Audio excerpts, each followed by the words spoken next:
jumping the octave, though, might have been a mistake for me right there earlier. Forever, this is really high.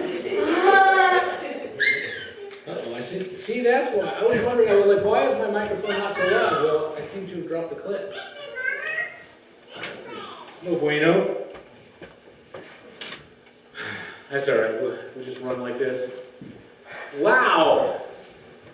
So again, thank you for everybody that showed up for the bonfire last night. It was great. It was good, and that we still have the snowmen that are the residue of our bonfire last night. I think that's good.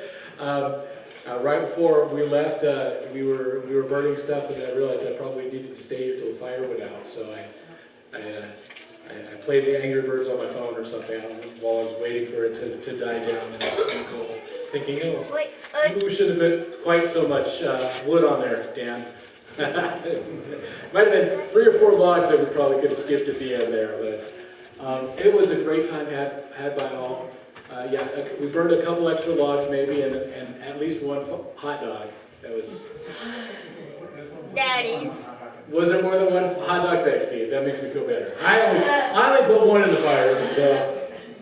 All right. Well, welcome. Well, this is a great sermon. I love this one this week because this is there's this slow reveal that's been happening in Mark's gospel, and what we're coming up to today is the big question, the big reveal. It's the big one. This is it. Now, one of the things that somebody said, hey, you know what? It would be great if you put in the program, or if you put in the bulletins, a little background on Mark, because sometimes when people come here, they may not know who Mark is. I said, oh, fantastic. So I put a little blurb in your bulletin just to kind of outline a quick thing about who Mark is, and I thought that was neat to kind of give us that background. But Mark right here, Mark is an eyewitness to a lot of things, and what he's also doing is he's also bringing forward Peter's account, because Mark is related to Peter. And I think that's neat. And what's so neat about this is that if you think that where Mark got a lot of the inside stuff was from Peter, you're going to see Peter make a really fantastic statement and then a not so fantastic statement. And the great thing that I love about it is that in this chapter you see both of those things, which tells you a lot about Peter. Because sometimes I don't always tell people about my times I tripped on my own toes, right? Yeah, you see in this gospel, you're going to see 2 things. I love that. But the other thing that you're going to see is you're going to see that throughout this. And it's been going on for weeks in our study. And at this point, years in Christ's ministry, what he's doing is he's slowly revealing to people. He's growing their faith. Now, when I say faith, I'm always talking about faith as the way that we experience or understand the world as God created it. So if we think of them as eyeballs, or the ability to see, the apostles right now, they're barely able to see anything. They know there's something different about Jesus, so they're willing to follow him, but they still don't got everything. And there's a lot of people that are coming to Jesus, and they all have different ideas about who he is, but they're slowly understanding. So this one has the big reveal. Now I said a big reveal because it's a statement of who he is, but the big reveal is related to this question, and it's a question that everybody has to answer at some time. It's one that divides eternity. It defines our eternity, how we answer this question. This is a big one. Who is Jesus Christ? And of course, when I say who is Jesus Christ, in that I've already given an answer, because just so you know, Christ was not his last name. When I identify him as Jesus Christ, I'm betraying what I think about him. And that's that he is the Christ. He is the anointed one of God. That's who he is. Who is he to you? Big question. All right. So let's start. Open your Bibles. We're going to see that this chapter is kind of broken down into 4 sections. The first one I like to call the 7 loaves. This is the first section. And slowly what we're going to see is that in each of these sections we're going to start seeing Christ revealed even further and further. So the first one, starting right there at verse 1, this is out of the New Living Translation, Mark 8, verse 1. About this time, another large crowd had gathered, and the people ran out of food again. Jesus called his disciples and told them, I feel sorry for these people. They have been here with me for 3 days, and they have nothing left to eat. If I send them home hungry, they will faint along the way, for some of them have come a long distance. His disciples replied, how are we supposed to find enough food to feed them out here in the wilderness? Jesus asked, how much bread do you have? 7 loaves, they replied. Now let me pause here for a second, and when we're looking at this, there's some important things that we should say. First of all, right when Mark's telling it, he said they ran out of food again. Because we have been reading Mark, we know that just a few short weeks ago, didn't they have no food then too? Right? They're out in the wilderness. Gee whiz. Yeah, here he is. You like my little quote here? Gee whiz, who can feed a bunch of people stuck out in the wilderness? This is supposed to be the question that is going through our head. Because this is the one that Mark is trying to lead us to. That's why he uses the phrase, in the wilderness. Who can give bread to people in the wilderness? Any of you seen the movie Prince of Egypt? Prince of Egypt is kind of a telling of Moses coming out and going. The Exodus, you know about the Exodus? The movie The Ten Commandments with Charlton Heston? We'll get there somewhere. All right, Moses, a big thing that happens when they go in the wilderness. There's no food, right? So who gives them food? But what is the thing that they keep telling God? When they come out there, they're like, gee whiz, God, we're out here in the wilderness. Who's going to feed us? At this point, they're talking to Moses. Moses, you brought us out here to starve us to death. Nobody can possibly feed us out in the wilderness. That's why Mark's using these phrases, because we're supposed to go, oh yeah, wait a second. As a matter of fact, it's the same phrases he used a couple chapters earlier, where they're like, oh, they were out in the wilderness. They go, how did they get bread in the wilderness? Well, Jesus gave it to them. Oh, that's right. It's supposed to tie us back to that. We're supposed to be thinking like that. So yeah, this is the question that's supposed to be going through our head. Now, the other question that goes through my head in this is this phrase right here. But what have you done for me lately? Right? These guys had just seen it amazing, the fishes or the bread broken bread goes out, right? And suddenly we had 12 loaves. They started out with 12 loaves. Here you go, 12 loaves. And suddenly they had 12 baskets full at the end, right? That was just a couple chapters earlier. And then here they are hungry. And they're like, oh, where are we going to get food? I don't know. Probably the same place we got food last time. Right? But the challenge was this. They were kind of spiritually blind. They weren't looking at it. It's kind of that, but what have you done for me lately, God? And you know what? In my life, there's been more than one time that I've been guilty of this. God has moved powerfully in my life. And I've been like, oh my goodness, I can't believe God answered this amazing prayer right here. Oh, God is so real, so great, so fantastic. And then this small little thing, 2 weeks later, and I'm like, oh, there's no God. I don't know. You don't love me anymore. Where are you? Where are you, God? This light has been red for 3 minutes. 3 minutes, and I just wanted to get through, and you haven't even given me a green light. Whatever the deal is, there's whatever the thing is, suddenly is this huge thing. We all have that. It's a spiritual blindness. Right? It makes it so that we can't really see how God's moving in the world. There's a lot of cause of it. One of it is that, and that's what I call that spiritual amnesia, right? We just completely forgotten that God moved amazingly. I've told this story before. I'll tell it again. It's a good story. I remember there was one time that I was going to seminary, right? At this point, I decided to go to seminary. And I got a phone call on Friday, and Friday said, hey, guess what? You need to have $1,600 for Monday to pay. And at this point, I didn't have $5 in my pocket. And they wanted $1,600. I was like, I thought we were going to be able to break it down in thirds. That's what it said in the book. It said, yeah, you can, but you can't do it your first semester like that. And I was like, okay. I was mad. So this is a prayer I had to God. I said, you know what, God? You told me to go to seminary. This is your problem. Not the most spiritual prayer I ever had, but it was a legitimate prayer. I said, and you know what? I'm not going to take this to a group. I'm not going to go tell everybody. I'm not going to sit in a prayer meeting and say, oh, I need $1,600. I'm not going to do any of that. You were the one that said I had to go to seminary. I'm going to seminary because you told me to. You figure it out. My basket's empty. Make something happen. Again, not my highest spiritual moment. That Sunday, I didn't even tell Katie. Katie didn't even know. This was a stress that I just had on my shoulders. I was like, whoa. So I went to church Sunday, right?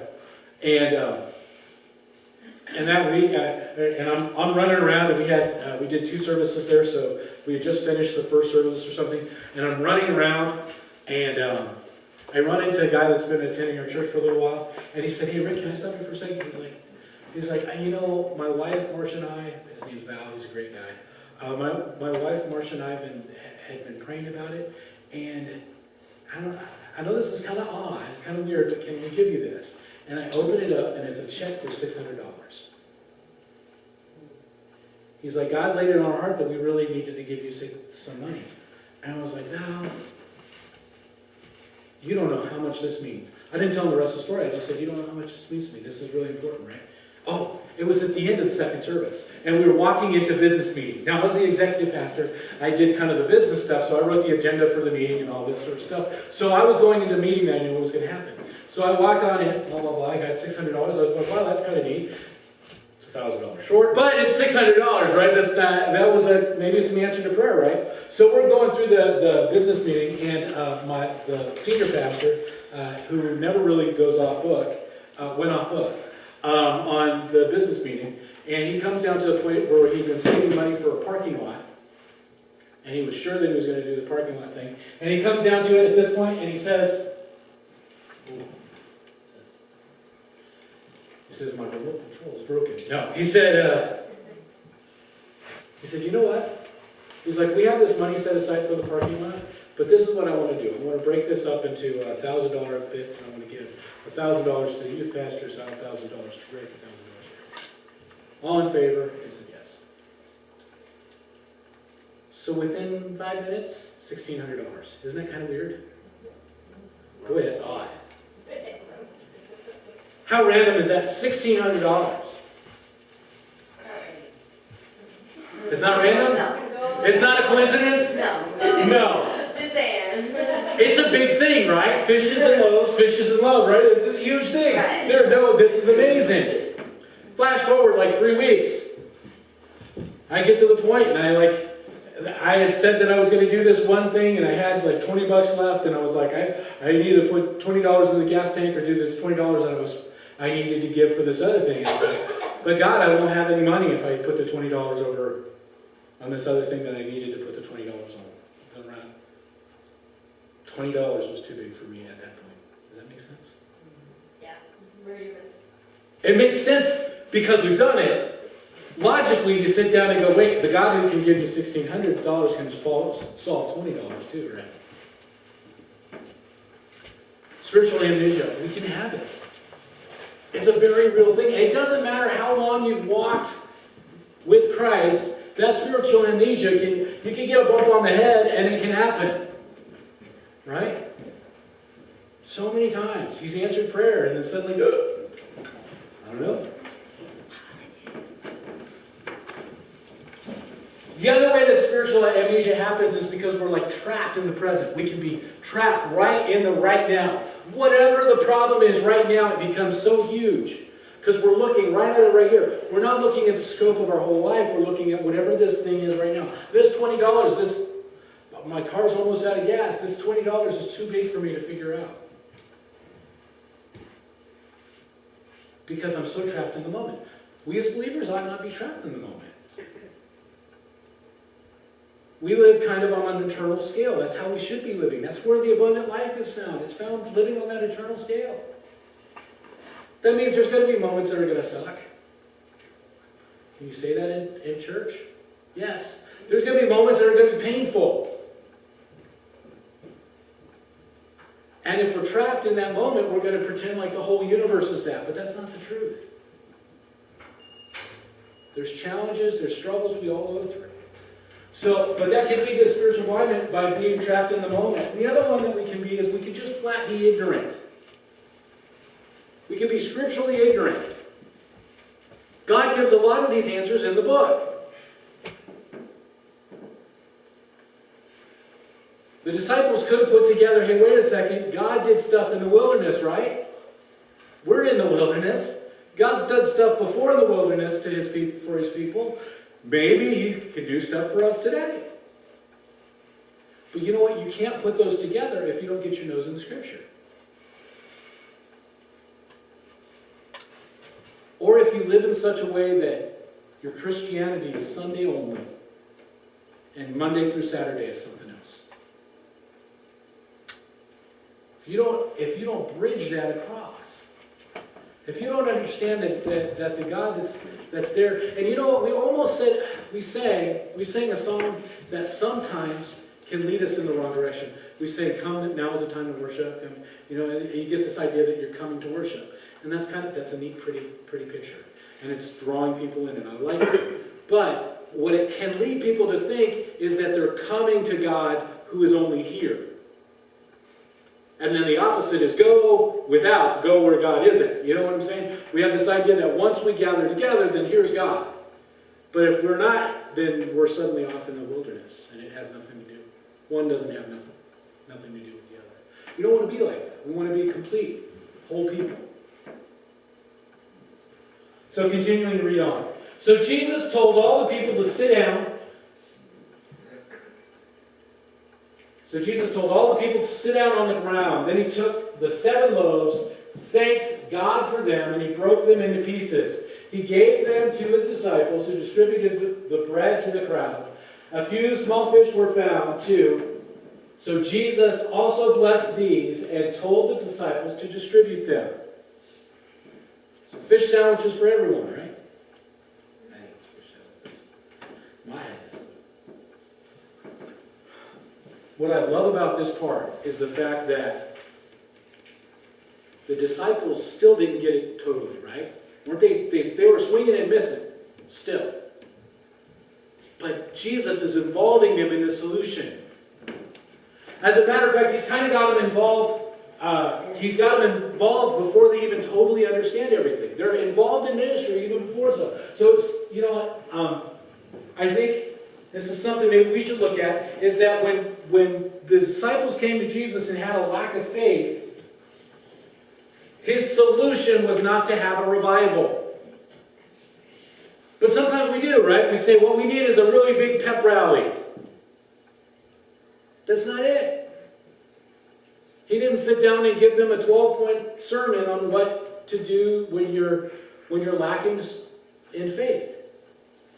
He got them out there working. Isn't that interesting?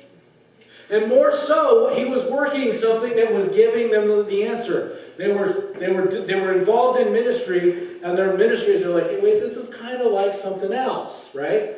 They're getting involved in the solution. And while Jesus is getting them involved in ministry, it was a way for him to work out and teach them what the lecturing wasn't going to work. They were involved. They're like, wait, where's all this food coming from? I keep going, and there's more food. And it seems to be coming from Jesus. Wait a second. There's something here. Hold on. It's a slow reveal. As a church, sometimes we wonder, at what level can we have somebody involved or help out in church? You're like, well, I don't know. That guy doesn't. I don't know if their theology's really good. I don't know how much he knows about Jesus. But our church has a soup kitchen or whatever it is, and this guy wants to volunteer, but I don't know if he's a really strong believer, or I don't even know if he is a believer, but he wants to help out. Let them help out. That's what we're seeing here, is we're seeing that in that helping and figuring out, they're starting to, hey, wait a second, I get it. Jesus is giving me stuff, I'm giving it to other people. There's something here. There's a lesson in this, right? That's kind of what's going on, is there's a slow reveal. Continuing to read on. They ate as much as they wanted. Afterward, the disciples picked up 7 large baskets of leftover food. There's about 4,000 men in the crowd that day, and Jesus sent them home after they had eaten. Immediately after this, he got in a boat with his disciples and crossed over the region of Dalmanutha. Nice. Good help, Becky. Dalmanutha. So here's the deal. They had leftovers, right? The idea is that compare this to Exodus. Compared to Exodus, they didn't have leftovers. They had just enough. So Jesus is showing that there's an overabundance found in him.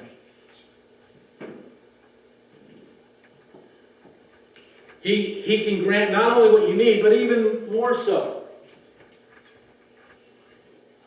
It's a superiorness. The other one is it wasn't just manna, right? It wasn't just bread. What is this?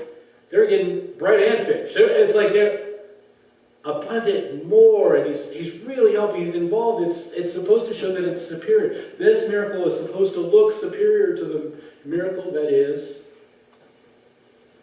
Moses' miracle, manna in the wilderness. We're supposed to go, okay, wait a second, this cat, there's something here. Our eyes are supposed to be open, or opening, just like the disciples.